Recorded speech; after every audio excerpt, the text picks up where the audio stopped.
Welcome back to Nintendo Switchcraft, everyone. It has been roughly 530 something days since the last Nintendo Direct, and we just had a Nintendo Direct a couple of days ago. I would say for waiting 530 something days, it's probably a little disappointing what we got from the Nintendo Direct, but I mean, you have to remember that a Nintendo Direct is just one way that Nintendo gives us information. Other ways that they give us information are the minis and the micros and all the other Nintendo Directs that they share information with us, but for some reason they decide not to call it a Nintendo Direct. This particular Direct was about 50 minutes long. I did a live stream of it. If you want to watch the whole thing, head on over to my YouTube channel. If you're listening to this on the podcast feed, nerdnest.tv, and there is the full I probably streamed for about an hour and a half, a little bit before and a little bit after. Let's talk about the things that Nintendo actually unveiled in this Nintendo Direct.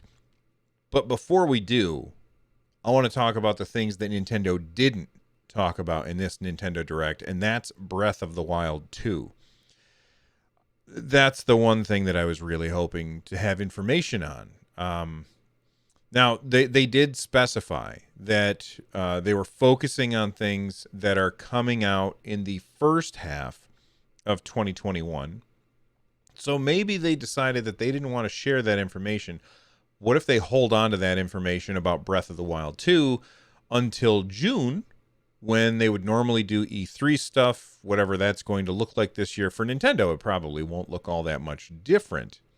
E3 for Nintendo in 2021 will probably look a lot like E3 from past from past years, because they've been doing the digital thing at E3 for a while anyway. So I don't anticipate that would be wildly different for us. However, that does mean that the people in the games press won't be able to go to E3 and try whatever game that they're showing off. That being said, I was really disappointed that we didn't get to have Breath of the Wild 2 information, especially since they brought out, like, they put Eiji Aonuma right in the video, and he's like, "Hey, I bet you expected to hear me talk about Breath of the Wild 2." Well, that's not happening today.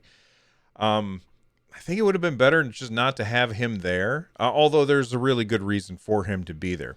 Let's talk about what that reason is.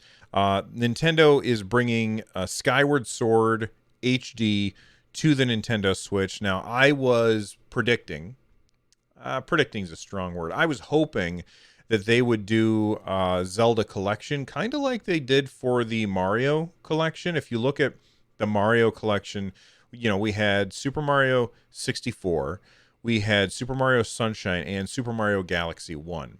3 games in one for $60. And I think that that's a really good deal. I honestly do think that that's a good deal. I was hoping that they would do something similar. We've got 5 3D Zelda games to really choose from. We've got Ocarina of Time, Majora's Mask, both of which had been recently, I'm going to say recently in air quotes here, both of which had been recently updated for the 3DS. But then there's also Wind Waker, which was recently updated for the Wii U. We had Wind Waker HD there. And then Twilight Princess, which was recently updated for Twilight Princess HD on the Wii U. And then finally, Skyward Sword is the only one that has not had the HDification that the other ones have enjoyed. So I guess it makes sense that Skyward Sword HD comes out. Let's talk about Skyward Sword real quick. Here's what they have to say about it. Originally released in 2011 for the Wii system and depicting the earliest story in the series timeline, as well as the creation of the Master Sword itself, the Legend of Zelda Skyward Sword game now arrives on Nintendo Switch with smoother and more intuitive controls, in addition to improved frame rate and graphics. And at this point, I will say, graphics look really good for Skyward Sword HD. Let's see what else they have to say here. In this enhanced version of the game, running at a smooth 60 frames per second, you can choose to play using motion control with 2 Joy-Con controllers in a similar way to the original, or use the newly added button-only controls to play the game with a Nintendo Switch Pro controller in handheld mode or using a Nintendo Switch Lite system. And then they go on to talk about the themed controllers, which look really cool. I'm not really interested in buying more Joy-Cons until the ones that I have currently break because of Joy-Con drift. Thanks, Nintendo. Let's talk about this real quick. First off, I am incredibly happy that they are using like full-on button controls if you don't want to do the waggle where you use the shield with your left Joy-Con and the sword with your right Joy-Con and you wave your arms around to fight things. I had fun with that on the Wii. It wasn't quite what it needed to be. Now, I will say this, the motion controls on the Switch have always been superior to the Wii, even though we don't have that sensor bar. And because of that, I'll obviously try this in waggle mode, as I like to call it, and see how it works. But my guess is I'll probably end up playing this game mostly on my Pro controller, because most of the time my Nintendo Switch is docked anyway, but I'll probably play it on my Pro controller. How does that work? Well, you use the right stick. Now, will I play it that way? It depends on how well it works. So, if you want to swing your sword down, you flick the right stick down. You want to swing it to the left, flick it left, and so on. It's because the game came out on the Wii, and because we know that it's not really super accurate on the Wii, I bet that there's a lot of assistance that is happening behind the scenes to help you hit those right marks. So I think it'll probably be pretty playable on buttons, and I'm looking forward to trying it like that. If they did not give us a way to play it without waggle mode, I probably would have passed on it, even though it looks really good, and even though I really like this game. I think Skyward Sword is a very, very fun game. I still would have passed on it if we didn't have a way to play where I can sit back on the couch and just hit buttons on the controller, because that's honestly, for me, that's the more fun way to play. All right, let's move on, and we'll talk about Smash Online. This is what they actually opened with, is the new character or characters that are coming to Smash Online. It's a little disingenuous for me to say characters because it's two characters in one. It's Pyra and Mythra. If you've never played Xenoblade Chronicles 2, first of all, it is a wonderful JRPG. It's absolutely fantastic, and it's amazing on the Switch. You should definitely pick up Xenoblade Chronicles 2 and play the hell out of that game. One of the main characters in that game can toggle between two states, basically. There's the Pyra state, and then there's the Mythra state. And they both have slightly different abilities, and so that's why they are bringing in this two-in-one character. And then even in Xenoblade Chronicles 2, you have blades and you have drivers. The driver is Rex. Rex is the person who is controlling Pyra / Mythra with his sword, essentially. And so he also kind of comes with the package, but basically just as part of an animation to an attack. It's really about Mythra and Pyra. Now, the cool thing about this is that you are switching back and forth between the two characters, kind of like you used to do with Sheik and Zelda. If you go back far enough, Sheik and Zelda were one character at some point in Smash, in playing Smash. So I think that this is the kind of thing where they're like saying, let's tackle that kind of character again, because they separated them at some point in the past. I can't remember when. And now they're going to make a character where it has two modes to it. Another character that kind of has modes is another Xenoblade character, and that would be Shulk. Shulk has different modes as well, where you can use his different moves to either give him a speed boost or make him jump higher or make him do more damage, that kind of thing. Am I going to pick up Pyra and Mythra for Smash Ultimate? No, because what I know exactly what will happen is I'll play as that character for a little bit, and then I'll just go back to playing as Pac-Man. Pac-Man is my jam on Smash Brothers, so I'm gonna keep playing as Pac-Man on Smash Brothers. Although I haven't played Smash Brothers in a while, so maybe I should get back to that. Okay, let's move on, and we'll talk about one. This was a big surprise. I don't think people were really expecting it, although the fact that the Switch has been around for like 4-ish years at this point, I cannot believe it took this long for this game to come out on Switch, and that is Mario Golf Super Rush. It's a Mario Golf game. For me, that's all that I needed to know. I will definitely be picking this game up.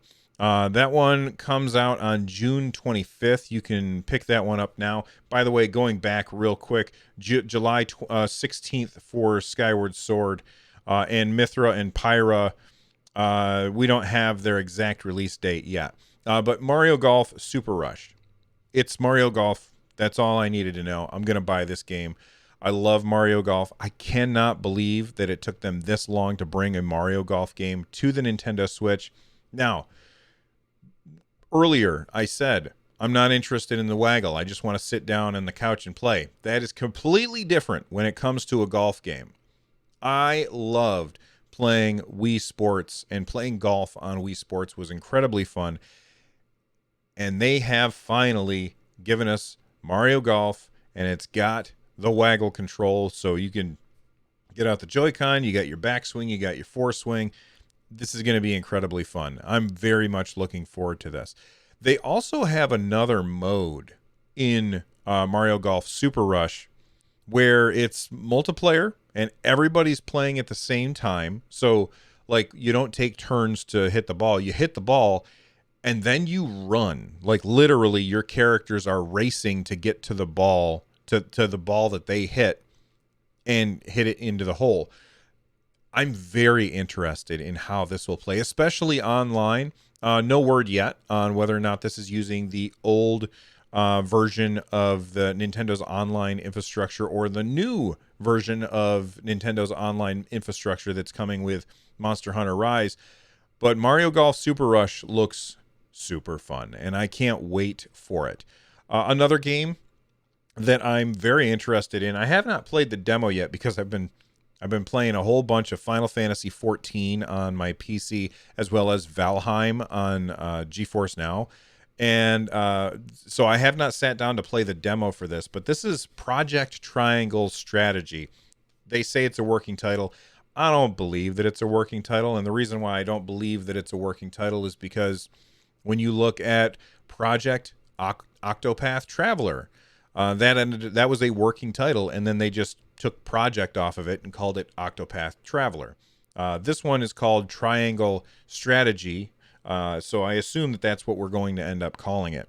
In this game that continues Square Enix's celebrated legacy of tactical RPGs, battles take place on terrain with different elevations. A character's attack range is determined by their location and their equipped weapon, so it is imperative to survey the battlefield before acting. Additionally, the decisions made will affect how the story unfolds and which characters will join your cause. Project Triangle Strategy launches exclusively on Nintendo Switch in 2022, and there's a free demo that you can already play right now.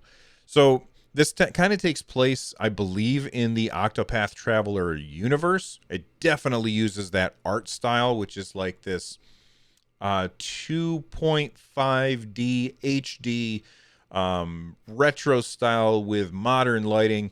It looks gorgeous, but it is a strategy game or a tactical strategy game, and I would say similar to games like Disgaea or Final Fantasy Tactics, like those games, which like people are always talking about how great those games are.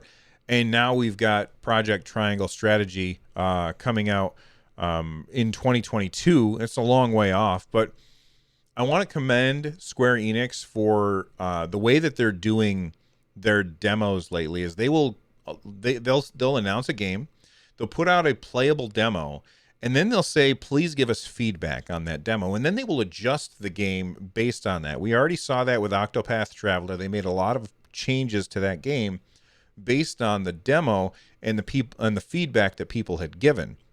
And then they did the same thing with Bravely Default 2. The first demo came out, people played it, they made some complaints, Square Enix made some changes, and that game's coming out in short order.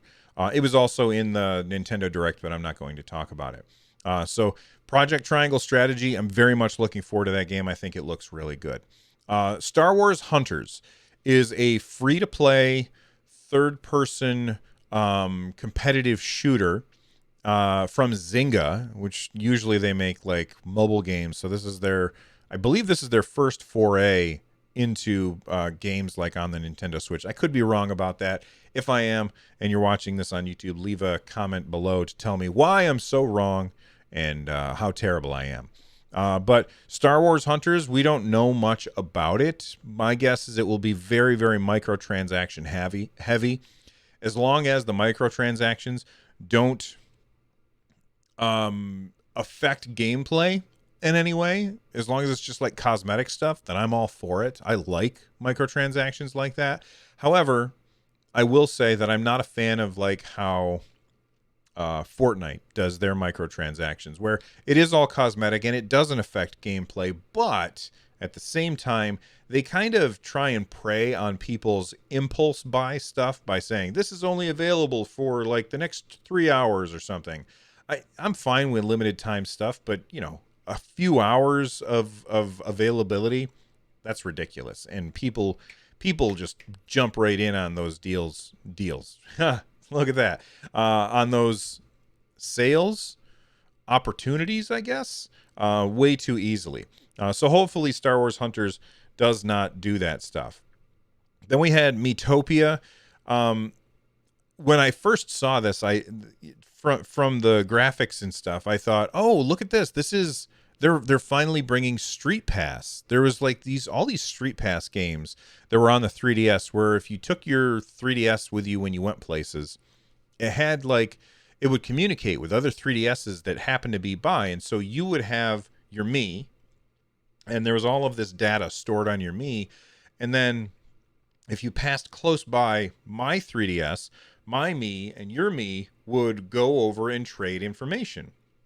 And then when you got to, you know, the next time you open up your 3DS, you would have a notification that said, you've got this many Miis that you ran into, and now you can get like puzzle pieces or use them in a quick little mini game, which was really, really cool if you lived in a big city. If you live in a rural community like I do, the only way to get it would be to go to Best Buy. So anytime that we had gone to the mall, I would make sure to just grab my 3DS on my way out the door and carry it in my pocket, so that when you hit Best Buy, it would grab a bunch of data that was like on their servers there. I thought that this was kind of a cool idea, and I was excited that they were bringing it back, even though it wouldn't really be super beneficial to me, as I live in the middle of nowhere. But that's not what this is. Metopia, they say, embark on a hilarious adventure with friends, family, or anyone you choose to bring down the face-stealing Dark Lord.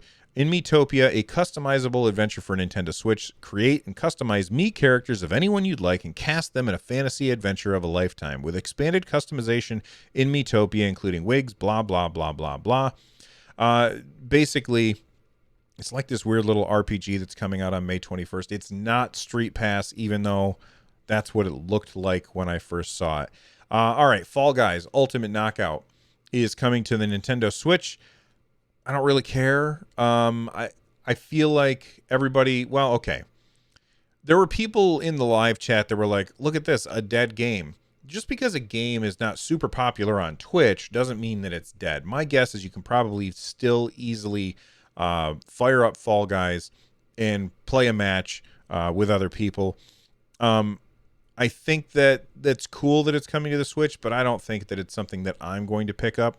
However, as a game that is relatively popular, coming to a platform like the Nintendo Switch, I think could be very, very good for that game. All right. real quick, a couple of quick mentions, and then we'll get to the big one that came at the end. We got Plants vs. Zombies, Battle for the Neighborhood Complete Edition. We've got Samurai Warriors 5. I don't know why I have 3 fingers up because I was only at 2. There we go. Samurai Warriors 5. I love the Warriors games. I played both Hyrule Warriors. I played Fire Emblem Warriors. I will be playing Samurai Warriors 5. It looks really, really fun. There is DLC coming for Hyrule Warriors Age of Calamity, speaking of the Warriors games. And finally, they talked about No More Heroes 3 a little bit. None of that is really, none of that. I'm not really interested in No More Heroes 3, but some of the other stuff I find very interesting. All right. Obviously, there were a bunch of other announcements, but I'm not going to go through all of those. I want to focus on one last thing, and that is Splatoon 3. I don't know how I feel about Splatoon 3. Obviously, they didn't show us very much. We really don't know what we're seeing with Splatoon 3. When I first saw it, my first reaction was, okay, if they're making another Splatoon game, it needs to be very different than Splatoon 2. Like, if you look at Splatoon 1 and Splatoon 2, I don't know. Look, Splatoon 2 is incredibly fun, and I'm happy that I bought it, and I have a lot of hours in that game, and I had a lot of fun playing that game. Same with Splatoon 1. I don't regret buying Splatoon 2. But that's because we were going from an old system to a new system, and it made sense to have to buy it again.